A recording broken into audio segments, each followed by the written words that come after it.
ส้มจูนเรืองโมหะเจ้าเนอต้นแดน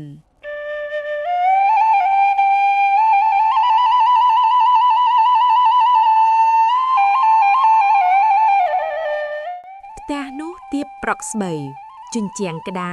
ซ่องเรือใดตัวโต้ยแต่สะอาดเมียนระบองอำเภอตึกปวดจุ่มวิงข้างมุกคือดองสตึงในอนาเขตสไรสอบผ่อนในครั้งนี้ชนะมือปวนประมาณ160นี้กุงเกี้ยโฮกุมหกอย่างคลั่งหักสำแดงเสกได้กรดคังอำนาจเงียมได้สังกัดสังเกนยูหมกหายข้างกล่าวคือจัวพนมสวายได้เลียดสันทึงตัวชงายต้นหนึ่งเจืองเมกขนมขตุ้มเนยแต่หมดบังเอาท์มนุษย์มันแน่องกุยภายขนองเลือกกับไอพดาวท่อมมวย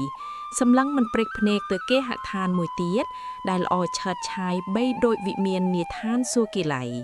มนุษย์จ้าสอกสไก่ปลูกจึงกาสระโมมสะโบ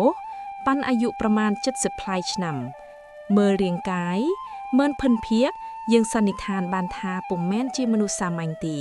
คือประกอบจีมนุษย์พิเศษจีมันคาน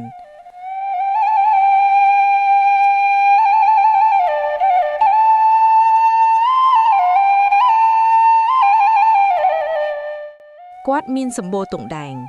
สมโบนี้บังแห่งชีวิตระบกวาดอาเย็นดึงทากวาดปุ่มแม่นชีมนุษย์จีจวนเก๋ได้สรนบนือแต่ขนมมันลบจำแต่เกบำราชเวงสดำนุเต้สมโบนี้ชีสมโบมนุษย์หลุมป้าหาลจอลหาลทไงหาลเพลียงจีมนุษย์ปุกเปียปรึงแปลงต่อสู่เมียนประเจงโรคยุติท้อนึ่งสุภมังโกลจูนประเทศเชียดนึ่งประชีจุนขมายเยิงเหตุนี้ตาจ้าเยิงเจียมนุษย์เมียนอุดมกติขปวกทงาก็ทมตุเลียในเลือทงานี้เยินหะเมื่อคืนและสมัยในก้าปีศาจทมถมได้บอกบังโกเด็ดจวบเนนุรวยได้นอมอเยินเมียนสันตาน7 มุย9 สาดอกกอดอย่างเจียวจรือบำพดก้าเยิงกอยกุนกอดเอายูบันเตกเตเตียดเยิงสญาบรมเพิบหนึ่งพนอดได้เลียดบันตอดอย่างอังกัญระซามในเลือทงานุกุนลงพนอดเตียงนุนิยายปรับเยินเนื้ออนุสาวรีย์ดอวิจิตรเสงได้กอดบานชั่วประเตะขนงดำนายชีวิตระบกอดเมียนอนุสาวรีย์ในเสกได้สบายอนุสาวรีย์ในเกลียกร้อจิดัลอนุสาวรีย์แต่งนุเชียกุมรูในชีวิตได้อายตระดางบานจิกไส้เรื่องบัวอย่างชั่วจัดดอลยุวจุนได้สระลังกาดารับซองเปร่งสำนางด้วยวิเรจุนคลาขนงประโลมโลกถมในประเตะเนียขนงสมัยกาโบราณ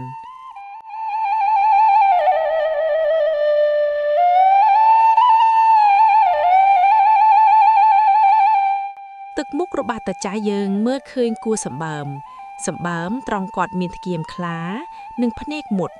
ใต้ใบเยิงทลอบสกอดกอดเยิงมุกเจียสระลันกอดวิ่งปีเพราะกอดจิมนุสโลดจัดตรอง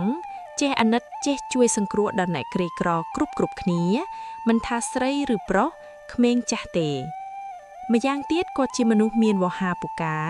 เมียนประญาไว้ฉลาดนะคลงกายดอกสลายหนึ่งเมียนสติรึงปึงจำโปอุปสรรคเตียงปวงปิเสคลาหานนี่เฮ้ยจิชมุกวาดเมตอบจึงจ้ะปิเสคลาหานบานโจลบำราประเทศเจียดเฮียนคลาหานตั้งปีคลวนในกำลักเป็นไว้ในเลยดาวจัดสนหามาตรภูมิอย่างเชี่ยวเจ้าดอยผลิกรรมมีนกาวและบองคดีสบายกามาเรียกละแบง42สไรสราจีดำดำใบบำเพ็ญกิจการสาธารณะอ่อยบานหมดละหอดอยสติสัมปชัญญะ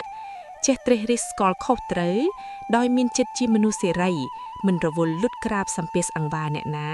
ดำใบบุญสะคลุนปีเสคลาหานบานล้างบุญสะจิลมดับระโหดดอยจิเมตวบชิดแต่งลาย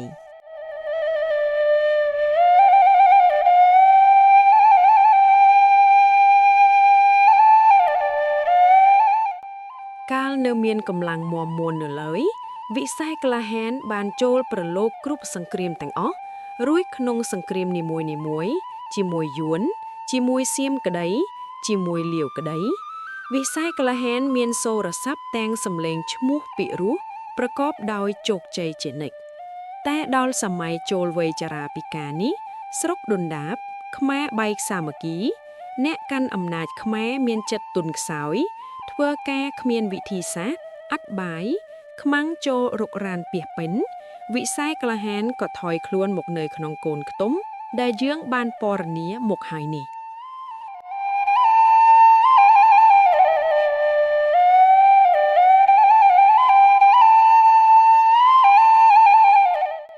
រាល់ថ្ងៃវិស័យកលហានភ្ញាក់ពីព្រលឹមអង្គុយសម្លក់គេហដ្ឋានដែលគាត់មើលឃើញតាមបង្អួចនេះគាត់មានចិត្តតោមនៈក្រៃពេកម្ចាស់គេហដ្ឋានដ៏ស្ទុកស្ទាំនោះឈ្មោះប៉ែះកំពុតគឺជាខ្មែរមួយរូបដែរដែលបានទៅរៀននៅខាងសៀមរួចបានរលាយជាតិខ្លួនជាជាតិសៀមភ្លេចនឹកណែដល់អរិយធម៌ខ្មែរដល់កតញ្ញូខ្មែរដល់កិត្តិយានុភាពខ្មែរសូនឈឹងរួចគិតធ្វើបាបដល់រាជខ្មែរមានការចាប់ចងកំហែងគំរាមកែនប្លន់កັບសម្លាប់គ្នាឯងជាដើម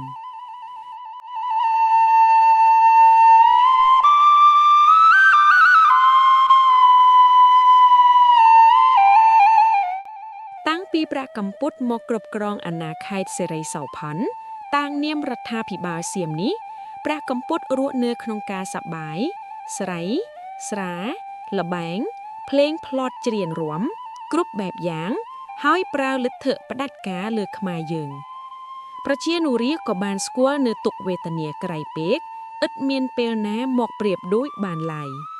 ម្យ៉ាងទៀតក្នុងការគ្រប់គ្រងនោះព្រះកម្ពុតគិតតែប្រមូលធនធានសម្បត្តិសម្រាប់តែខ្លួនមួយប៉ុណ្ណោះ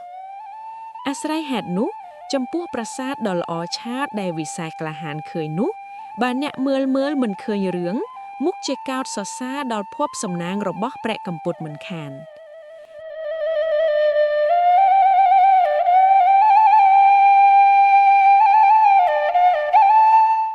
តែកែវភ្នែកវិសេសក្លាហាន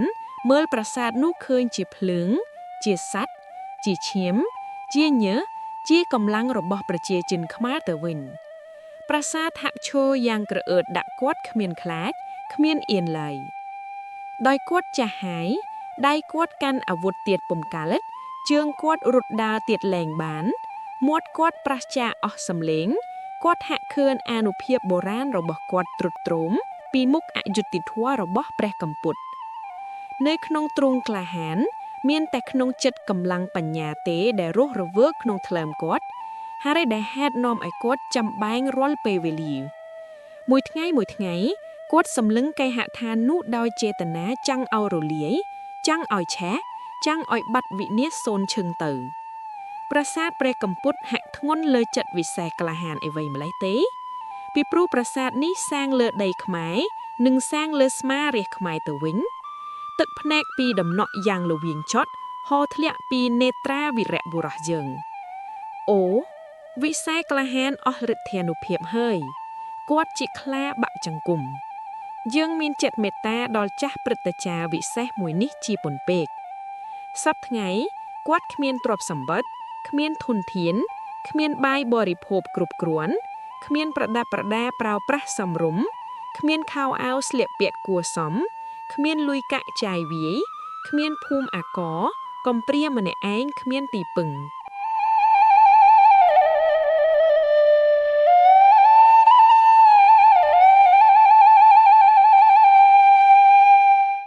រឿងវិសេសក្លាហានផ្ទុយពីរឿងស្នេហ៍ជាតិអេតេជាច្រើនរូបទៀតតែវិសេសក្លាហានពុំមានអរិចិត្តនិងឋានៈកំសត់ទុក្រតនេះទេគាត់នឹកថា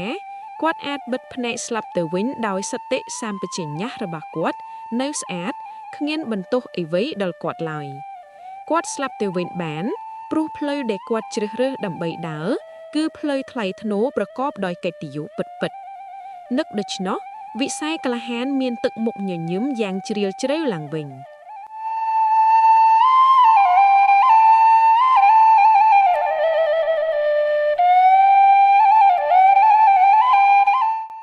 នៅពេលនោះស្រីម្នាក់ចូលមកសម្អាតតុទូ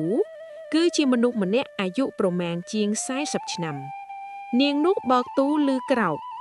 វិស័យក្លាហានភ្ញាក់ខ្លួនព្រើតនៅស្ងៀមមួយស្របប់ទើបមានវាចាសួរថាអ្នកណាភួងឬចាខ្ញុំភួងតើតែវីកូនស្រីខ្ញុំទៅណាហើយនាងទាស័យលុតជង្គង់ពីក្រោយខ្នងវិស័យក្លាហានឆ្លើយយ៉ាងគោរពវិញថាចានាងទៅបេះផ្កាក្រោយផ្ទះពីព្រោះថ្ងៃនេះជាថ្ងៃសិលផងកាលណាវាមកវិញចាជំរាបប្រសាសន៍ប្រហែលជាមិនយូរប៉ុន្មានទេនាងរងចាំពីទេទៀតដែលឥតលឺសោះនាងក៏បន្តការជូតតទៅ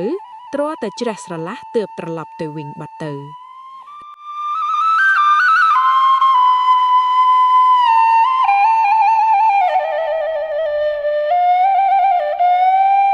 រីឯវិសេសក្លាហានការនិយាយទៅដល់ឈ្មោះកញ្ញាទេវីជាបុត្រីចិត្តស្នេហ៍បុត្រយ៉ាងខ្លាំងរត់ចូលឈាបមកដល់ក្នុងបេះដូងគាត់ទឹកមុខស្ងួតពីមុនមកក៏ប្រែក្លាយជារីករាយព្រេមព្រីទៅវិញរូបវលៈកលៀនលេចធ្លោចេញក្នុងមโนគតិរបស់គាត់ហាក់ឃើញស្រីឈោមសាច់សល្អផូរផង់ថ្ពាល់ក្អួចមុខស្រស់ភ្នែកនិងបបរមាត់មានសម្ផស្សចង្កេះរាវដំណើរសំសួនល្អផុតនារីទាំងពួងក្នុងពេលដ៏ខ្លីនោះប្រលឹងវិស័យក្លាហានអណ្ដាទៅបបរអង្អែលរូបទេវីជាបុត្រីទើបមានអាយុ18ឆ្នាំគត់សន្តានចិត្តអាណិតយុវតីមួយយ៉ាងក្រលួចក៏ឈានជំហានមកប្រជែងកន្លែងសេចក្តីស្នេហានៃបុត្រីដែលអំបញ្ញមិញនេះភ័ព្វសំណាងអីវ៉ៃក៏អាក្រក់ម្លេះកញ្ញាដ៏ល្អវិចិត្រនេះមិនដេចមកកើតចំអន្លង់ធំឮសូខូទៅថ្ងៃមុខគាត់ពុំដឹងថាស្ត្រីឧត្តមរងទុក្ខវេទនាឬយ៉ាងណាទេពុំដឹងជានាងទៅពឹងពាក់នរណាអូអនាគតគ្មានអីវ៉ៃទៀតសោះឡើយនាងជារូបជាទីប្រលឹងជាទីសង្ឃឹមរបស់គាត់ថ្ងៃជាថ្ងៃសិលនាងទៅបេះផ្កានាងល្អដូចជាផ្កាកំពុងរីកនាងក្រអូបដូចជាផ្កានាងថ្វាយបង្គំព្រះដៃនាងប្រណម្យជីវិតរបស់នាងរស់តែក្នុងធម៌ក្នុងមេត្តាក្នុងកុសល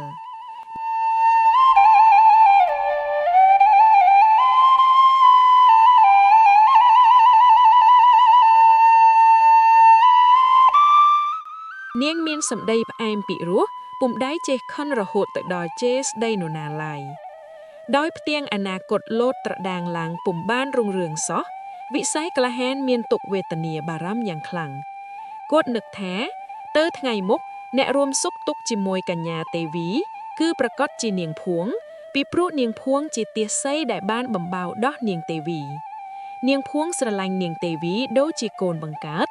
នាងភួងពុំដេចចិត្តទុយណាចោលនាងទេវីសោះ